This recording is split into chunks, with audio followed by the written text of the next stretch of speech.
Hi guys, so today's video is going to be a list of some stories that I would really love to see adaptations for. I'm going to actually start with a couple of books that are historical fiction, so not fantasy, and then the rest of them are basically just all fantasy. But the first one that I want to mention would be Burial Rites by Hannah Kent. This is a story about the last woman to be executed in Iceland. It is based off of real events. The way it's written is very interesting because you don't know if the woman is guilty of the things that she has been accused of, and you kind of are going back and forth, piecing it all together, finding out if it is true, if it is false. And there interspersed are these documents that were real documents of, oh, here's us discussing the weapon we're gonna use to execute her, or here's this document about this other person that was involved in this crime. And so the way it's written is really fascinating, but also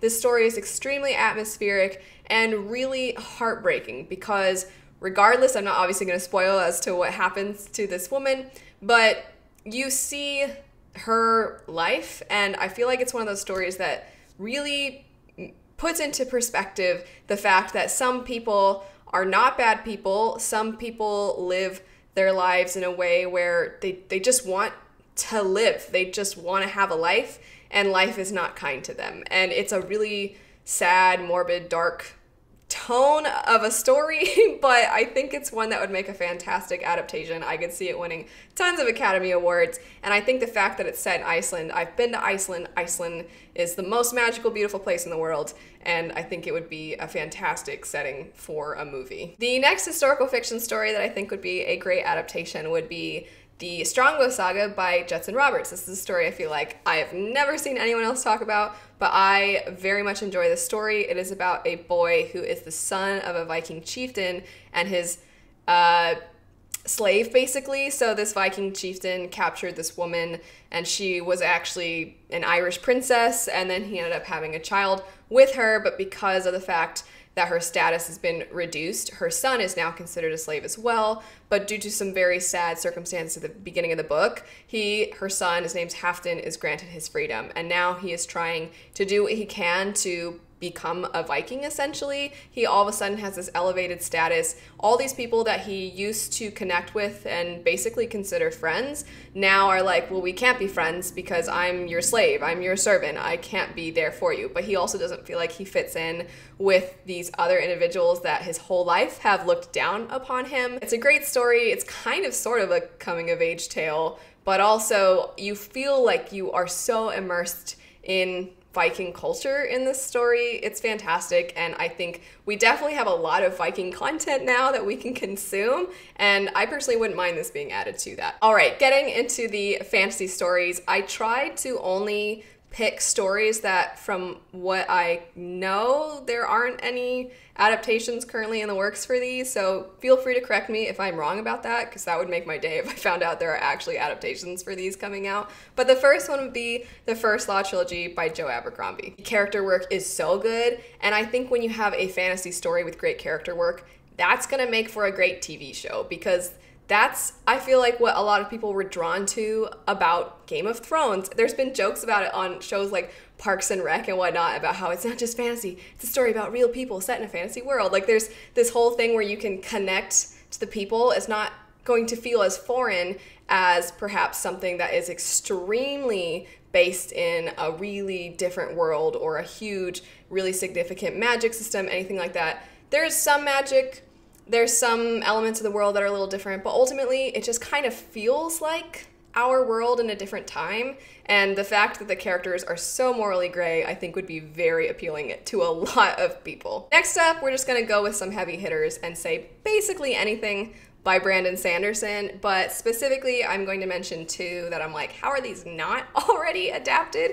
And the first one would be the Mistborn trilogy. This is one where I actually did a whole video talking about the Cosmere books and asking all of you, would you prefer them to be video games, movies, or TV shows? And while I think that the Mistborn books would make great movies, ultimately I feel like they have to be video games because the magic system lends itself to a video game, I think, so well. And video games now are extremely profitable. Tons of people play them. And what a fantastic way to introduce this story to a lot of people who maybe don't even realize it exists in book format. I feel like that's what happened with Witcher, and I just think it would be tremendously fun. The setting itself of Luthadel being kind of gothic looking with the stained glass windows and the spires. I just feel like the way that the game Bloodborne looks mixed with like the gameplay of Final Fantasy 15, combine those two things, and I feel like you could get a really interesting, different, cool video game. And then of course,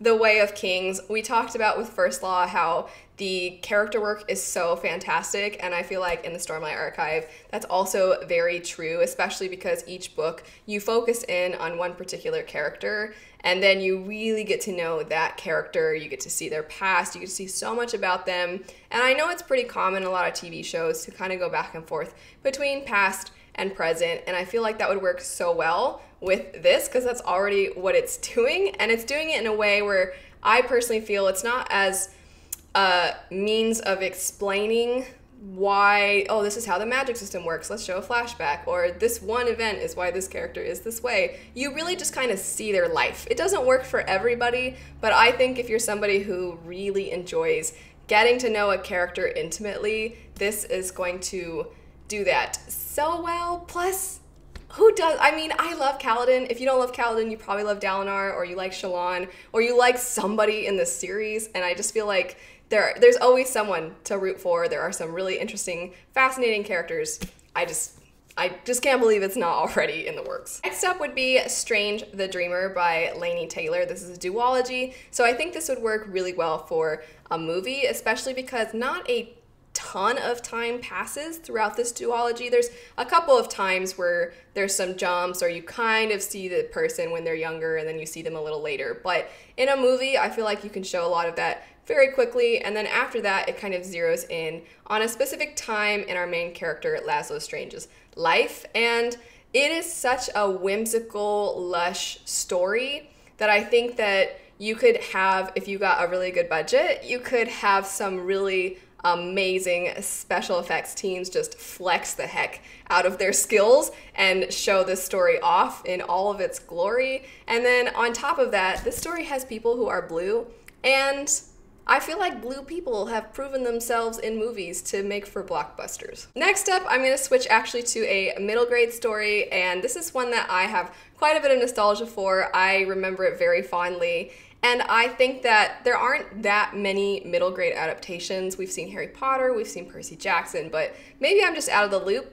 I just don't feel like I see very many coming out. And you know what? The Bartimaeus trilogy, I feel like would do a really good job. Because it's only a trilogy, I think it could do really well as a set of 3 movies. And in this story, you have a boy who wants to be a magician, not musician. I don't know why I was about to say musician. He wants to be a magician, and he ends up summoning this jinn who is trying really hard to take advantage of him, and he's trying to free himself from our main character's bonds, basically, because the main character has control over him so long as he doesn't have the jinn take advantage of him. And it's a lot of back and forth. The jinn is very humorous, very funny, very clever, and you actually see a relationship start to form between him and the main character. You also see the main character age throughout the trilogy, and I think we have seen something that works really well in middle grade is when the characters kind of age with the audience. So to have this character age with each movie not only would work well, I think, for viewers, but also for whoever is going to play the main character, because obviously they're going to age. Plus, just like with Strange the Dreamer, I think there's some special effects, specifically with the jinn and the different things that are summoned. You can make some really cool, really creepy looking stuff that I think would make for a very cool movie. Next up would be kind of like the Bartimaeus trilogy, but it's a standalone, and it's kind of like Bartimaeus trilogy for a slightly older audience, and that would be Sorcery of Thorns. And the reason I say it's kind of similar is because you also sort of have these magicians and jinn as a core part of the story, but it also has its own unique flair, where in this story you have a magical library, you have these books that are called grimoires, and there's monsters attached to these, and sometimes you have to be very careful when handling these books because you can accidentally unleash one of these monsters. Something of this sort ends up happening. Our main character gets framed for it, and then she's kind of having to puzzle through what the heck happened and why she is being blamed for it. She's trying to just survive. And so it's a story that I think similar to Barnabas for why it would make a good adaptation. It also, I just think, would be a lot of fun. It's a single story. There's a little bit of just a hint of romance, so I could just see this working really well as a one and done movie. Next up, we have the book Heartless by Marissa Meyer. This is a Queen of Hearts retelling, if you will. It's like a villain origin story, and you get to see how the Queen of Hearts became the Queen of Hearts. But what I was nervous with going into the story was I was always thinking, well, we know she's going to become the Queen of Hearts, so that kind of takes a little bit out of it. But while you're reading, you're like, is she gonna become the Queen of Hearts? Because you start to really feel for her, and she's so sweet, and you just want her, all she wants is to like open up her own little bakery, and you're like, I think the author's playing me. I don't think she's actually gonna be the Queen of Hearts. I think this is gonna be happy. This is gonna be happy, right? And you kind of can't tell throughout the story, and I think that is a really cool concept. Also, I just find every few years we get something that comes out to do with Alice in Wonderland. Sometimes it's really sweet and cute, and sometimes it's really dark and weird and basically Tim Burton. So I could see something like that coming out in the future, being our next Alice in Wonderland themed story that comes out in theaters. And I just think this one would be a nice twist because it's the focus with the villain. Speaking of villains, the last story on this list would be Vicious and Vengeful by V.E. Schwab. This, I think, would make a fantastic mini-series, possibly. I think it could do really well just being one of those Netflix originals, Hulu originals, something of that sort.